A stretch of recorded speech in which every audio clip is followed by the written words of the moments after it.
Со мала доза возбуда и големо нетрпение, публиката на годинешното издание на EICMA ги очекуваше новитетите на Кавасаки.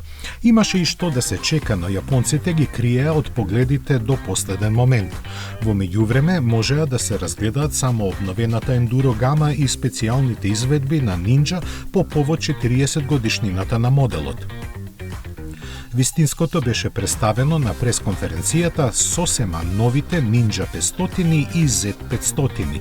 Премиерно настапувајќи, обата модела се опремени со новиот паралелен агрегат кој ги исполнува Euro 5+ стандардите за емисиите.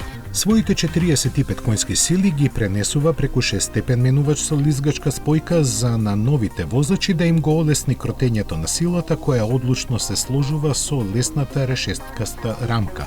Истиот агрегат го има и елиминатор 500 кој со своите крузерски карактеристики представува сушта спротивност иако има доста други заеднички елементи. Во продажба ќе стигне на почетокот на идната година. Своето појавување во Милано го има и хибридниот Z7 и електричниот E1 кои ќе се најдат на пазарот скоро истовремено со елиминатор.